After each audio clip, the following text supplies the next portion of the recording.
What is currently happening, programs? Welcome to the Grid VR, where I'll be bringing you this week's news in virtual reality.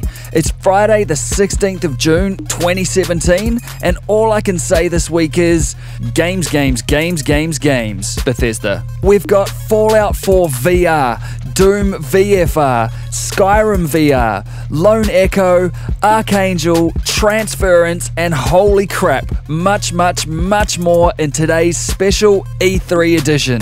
And today I'm going to cover off the main events to keep you in the loop. So stay locked, crush that like button, enjoy, and welcome to the Grid VR. What is currently happening, YouTube? Facepalm here, your friend in Oz and NZ, bringing you reviews, tutorials, and game clips, minus the shit.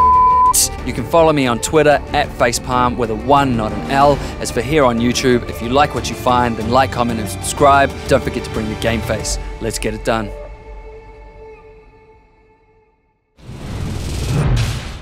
Ain't you jungling, guy?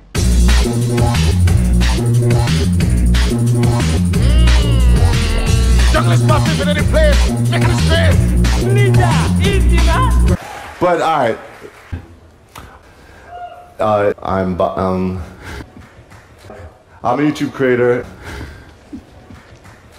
Cringy hosting aside, E3 swung in on the grapevine this week, and with it came a range of great VR announcements from some insanely talented smaller teams, as well as some heavy hitters from the big boys. And along with all of those came the elephant in the room, exclusivity. Let's start with the game announcements first, then we'll talk who gets fucked. The three biggest releases of flat to VR games all came from Bethesda, who announced that Fallout 4, Doom, and Skyrim will all see a VR release this year.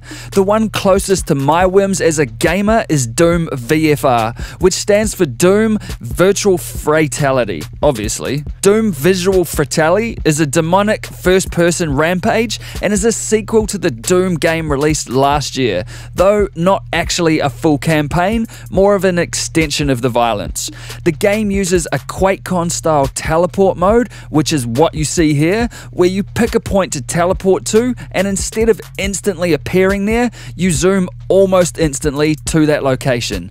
The teleport mode already appears in this Doom 3 VR mod right here, which you can play right now by clicking on the link, and while this teleport mechanic looks sickening, it actually works really well, is quite comfortable, and is also my preferred method of teleport, if I was forced to choose.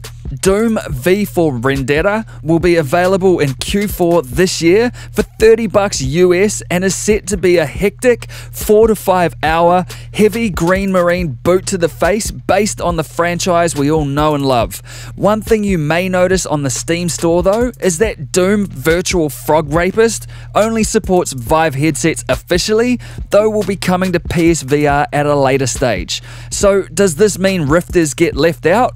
Well, not quite, but I'll get into that in a minute. Whatever way you stare down that double-barreled pump-action combat shotgun though, Doom Virtual fucking Reality looks savage as all hell, and I can't wait to teleport into enemies to show them what's good, and you can sign me the fuck up. And while Doom VFR may not be a full campaign, Fallout 4 VR certainly will be. Fallout 4 VR will bring with it full locomotion and teleport options, which means you'll be able to smoothly chase down anything in the Commonwealth that so much as looks at you sideways.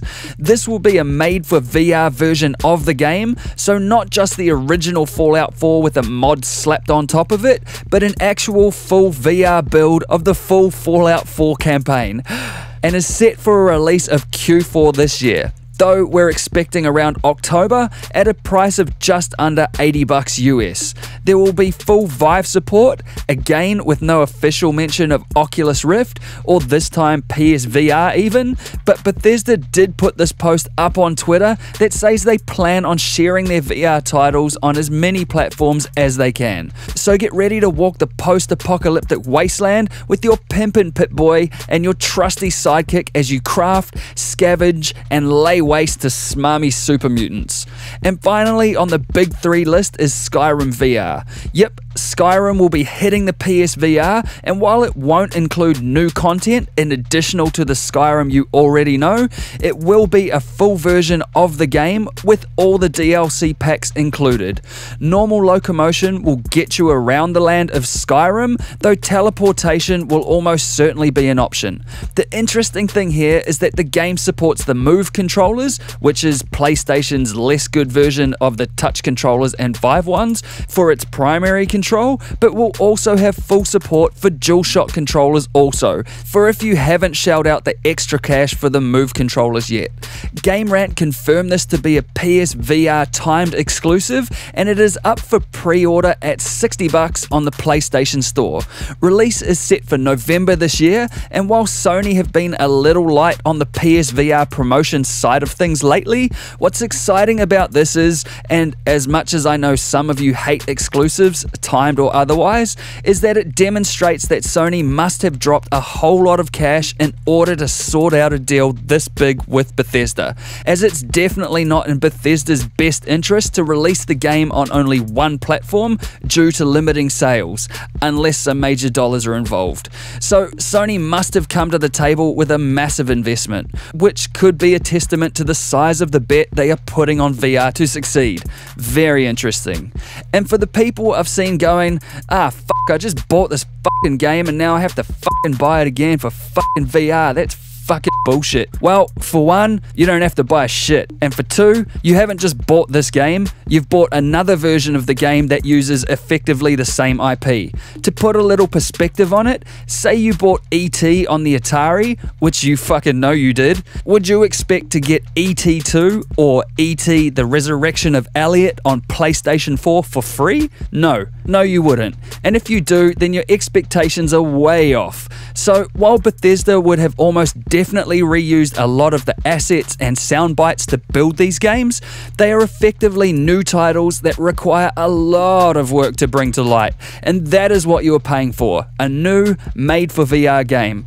And to be honest, I'm not quite sure what those people are fucking sore about anyway. They pay for DLC all the time and whine less. Either way, as for exclusives, well, I'll cover that beast in its entirety in another video altogether, but for this video, and in regards to the 3 games I just covered, 5 exclusives are playable on the Rift through Steam VR, or easily circumvented. Rift exclusives are playable on the Vive using Revive, and Sony has timed exclusives which will come to Rift and Vive shortly after, and all be playable thanks to the aforementioned methods. So for those of you who are cutting sick about how much of a deal breaker this is, and how much it's destroying the industry, read up about how business works and how they strike deals to recoup their costs. Stop whining and just pick up a game and start playing. Enough said. Moving on, Ready at Dawn's first-person zero-G sci-fi space action-adventure game Lone Echo will be released on July the 20th for the Oculus Rift. The full game, which leverages the touch controllers to allow players to make their way through a zero-G environment by pulling and propelling themselves along using rails and objects, will also include a free Tron-inspired multiplayer component called Echo Arena. Along with Unspoken, Echo Arena will be part of the Intel and Oculus-sponsored esports initiative called the VR Challenger League, to help give VR esports a push. Lone Echo is looking to be a really solid game in its own right, and Echo Arena is bringing a team-based zero-G battle to your Rift to see who can punch and steal their way to victory on VR's biggest online competitive virtual scoreboard. And pre-orders are now open on the Oculus Store for those who want a 10% discount. And you can check the link in the description below if you want to register your interest for this exciting addition into the world of VR esports. Ubisoft announced a psychological thriller collaboration with Spectravision called Transference, which is supposed to bridge the gap between movies and games. The trailer looks interesting and definitely has that game/movie blurred line vibe, and features Elijah Wood, who you may know from Green Street Hooligans or Lord of the Some Shit. You'll apparently need to escape the maze-like puzzle of an impossible home concealing a corrupted truth.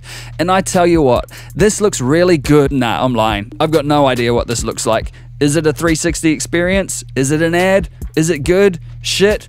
A pink unicorn named Dale? Who knows? But if I were gonna go off Ubisoft's recent track record with VR games alone, I'd have to guess this should be a strong contender for my hard-earned bitcoins. And if you're a fan of giant mechs laying waste to anything that conflicts with your better interests, then Archangel will put you in control of a 6-story tall mech and allow you to show the man what's up using your massive mech hands, your massive mech weaponry, and your massive mech attitude. The graphics look stunning, and apparently the story and characters are strong, though that last part is coming from the mouth of the president of the interactive company making the game. But from what I've seen though, this game looks promising in a Titanfall-esque kind of way. Archangel will hit all major HMDs in July, but the PSVR will get a 2-week exclusive head start. The Gallery Episode 2, Heart of the Emberstone, will release in September on Steam for the HTC Vive, which means that yes, Rift users will get a go on that too. It's set to be much larger than the first episode, Call of the Starseed, and is a story-driven, non-linear adventure game built for room-scale VR. Details be slim for this one at this stage, but if you've played the first one, expect an upgrade and a continuation on the story. And if you haven't played the first one, then play it. It's really good. The Talos Principle VR has been demoed behind closed doors by Crow Team at E3, and while I played most of that game in VR already, thanks to a quick parameter tweak in the set launch options field, it will be great to see full VR support for this game. And while I wasn't there for the graphics, I was there for the amazing puzzles and enigmatic story. An improvement is still an improvement, and I'll happily wait for this release to complete my search for purpose in those strange ancient ruins. Walking Dead VR will be bringing a VR experience set in the Walking Dead universe to an HMD near you, thanks to a partnership between Robert Kirkman, the creator of The Walking Dead, Skybound Entertainment, the company behind the Walking Dead comics, and Skydance Interactive, the creative and VR publishing arm of Skydance Media. So get prepared to be surprised by the sneakiest ninja zombies ever when they pop up out of nowhere in a completely silent forest littered with loud, easily breakable sticks. And briefly, so many smaller games are coming to go into detail on them all, but here are the most notable. Space Junkies is a fast-paced, new online multiplayer VR shooter from Ubisoft with jetpacks. Sparc is a Tron-inspired multiplayer from CCP Games bringing full-body V-Sport, aka virtual sport. The Inpatient is Supermassive Games' first-person VR horror and Until Dawn prequel set in a 1950s sanatorium. Bravo Team is a cover-based FPS co-op, also from Supermassive Games, set in a fictional modern-day city in East Europe. Monster of the Deep, which is what looks like Square Enix's Final Fantasy XV first-person VR fishing game, where you have to fight what you catch. Moss is Polyarch's VR action-adventure puzzle game, where you and your little mouse friend called Quill head on an epic adventure in a fantasy Zelda-esque land. Starchild is a sci-fi space platformer developed by Playful, who also did Lucky's Tale on the Oculus Rift. No Heroes Allowed is a real-time strategy game from Sony and Acquire, where you must conquer the world using an army of monsters. And also, Superhot VR, the time-based first-person VR shooter, hits the PSVR this summer. And finally, Microsoft's new Xbox One X, their 4K 60 FPS capable console, which should be great for VR, will play a bulk of games in less than 4K at 30 FPS and won't support VR on release, because marketing. And that's this week on the Grid VR. If you have more you would like to add, then hit me up in the comments below and let's discuss. And if you like this video, then crush that like button, hit the XO logo to subscribe if you wanna, and I'll see you in the next one. Peace!